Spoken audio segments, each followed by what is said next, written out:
This is Dr. Anita with another diamond moment. Diamonds are produced through time, heat, and pressure. The cut, clarity, and size of the diamond will determine where it's used. The use of the stone adds to its value. What pressure have you been under? What is the cut of your personality? Do you have a clear perspective of who you are? And does that perspective line up with where you want to go? Remember, how you use your gift determines its worth. Now it's time to redefine the previous steps of your process. Hi, this is Dr. Anita. We have been looking at challenging, limiting ideas, the way that we believe.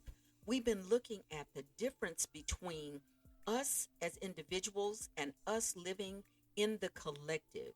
We've been looking at ways to invest in ourselves to make that change that we need in order to become all that we can be. And I do want to continue in that vein. I want to add a little bit to the discussions that we've had previously. And I also want to take the opportunity to say, if you haven't listened to our previous broadcast, please go back. If you haven't reviewed the podcast that we've done in the past, you're missing out. You need to understand the terminology that we're using and the thoughts that we're using. We said in limiting challenging ideas that we need to walk together. We need to be on the same path in order to understand where we're going and in order for the facets of the diamond that you are to be chiseled away, that to bring out the utmost value and what you have experienced thus far in life. So it's really important that you go back and review, that you go back and listen.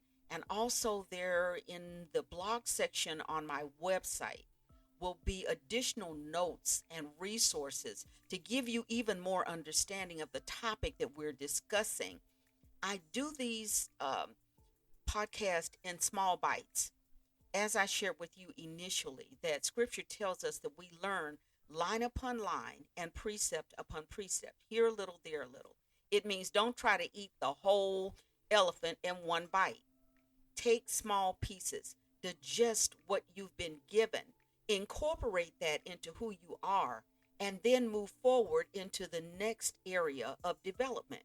So everything is being done for a reason. It's being done for a purpose. I'm able to talk with you a lot more freely in these latter broadcasts because we've established a lot of the definitions of the things that we've been talking about. So that makes it a lot easier for me to let you know what I'm trying to convey. I do understand that we're at a time in our country's history and in our world history where the words that we use count.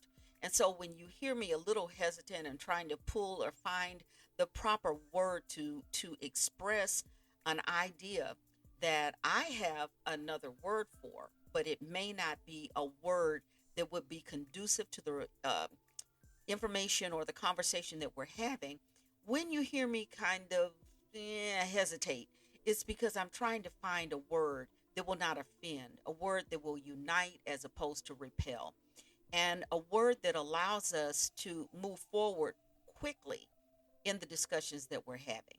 So we've established a lot of definitions. We've looked at what a paradigm shift is, meaning something that was monumental that occurred in your life that caused you to view things differently, to view life differently. And in that, you had a perception modification. The way that you perceive life completely changed following that experience. So we've talked about some of those things. We've talked about the way that change happens, that we are able to utilize our foundational learning, our foundational growth and development, and challenge those things. I told you in the last podcast that if you are not challenging, if you're the same that you were 40 years later, if you are still mean and spiteful, if you're still fighting everyone and everything, then I want to challenge whether or not you have actually been on a journey or whether you have remained stagnant in your former beliefs. It doesn't matter how much water is in the Dead Sea, it's dead because there is no influence of clean, fresh water coming in. Not only is it dead, but it's said that it becomes salty. Scripture talks about salt. Too much salt makes something unbearable.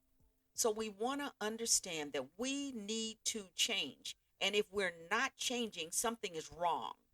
If we had a child who was born and everything functioned, the baby had eyesight, it had all of its physical senses, if it wasn't established that there was any type of neurological damage, and that baby never changes, something's wrong. And we do have to take and look and consider what the problem might be that this child is not growing.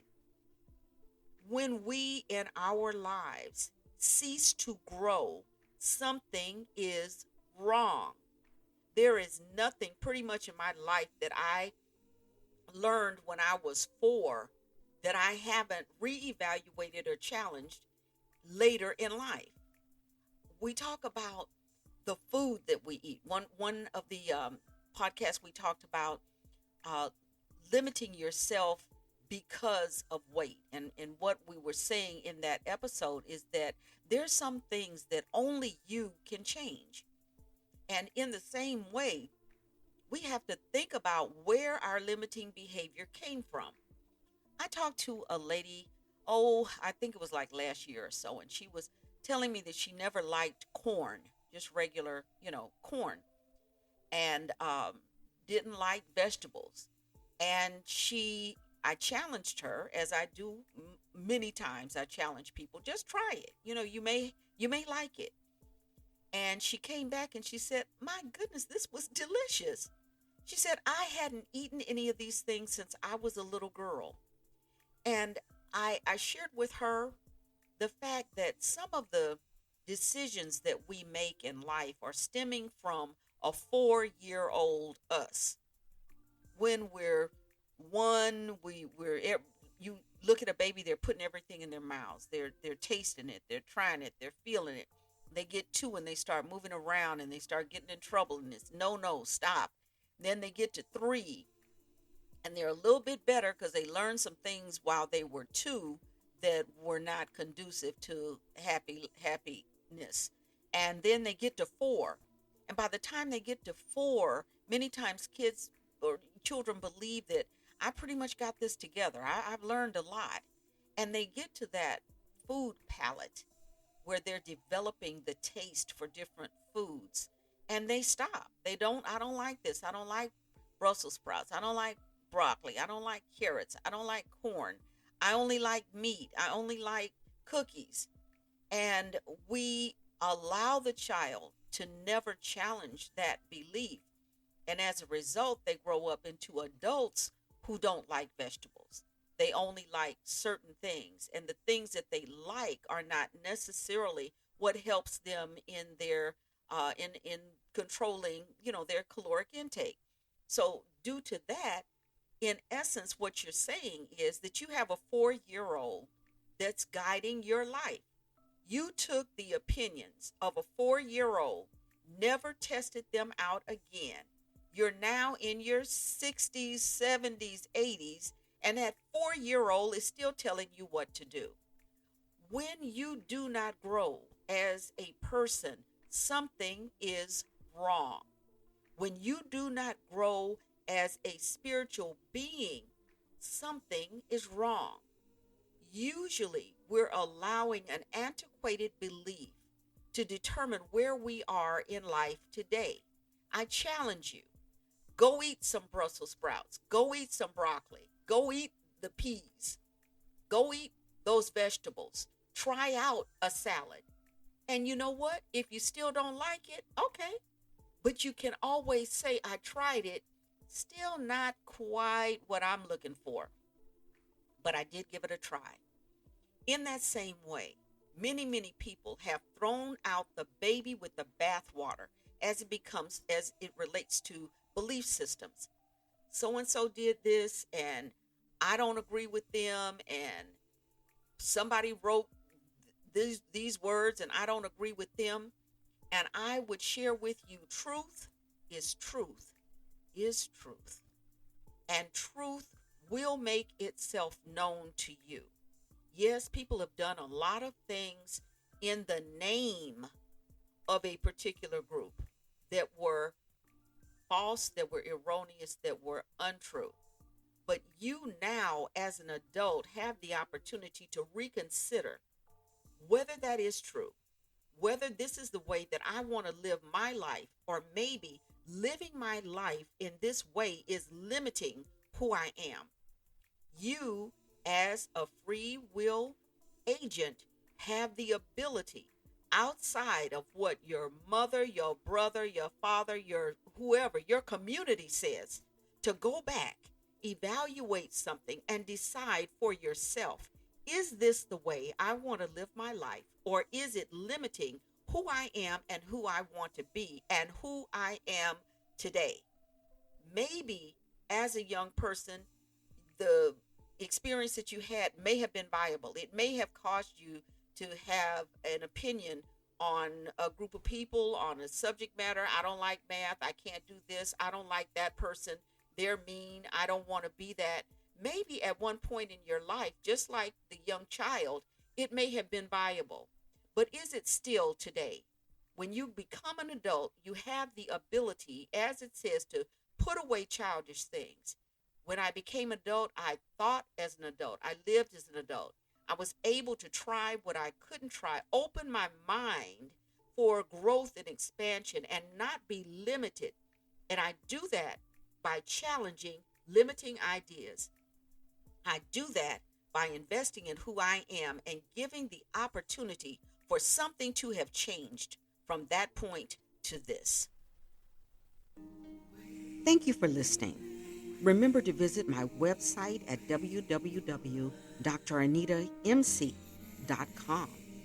That's DrAnitaMc.com for links and additional information. Always invest in yourself.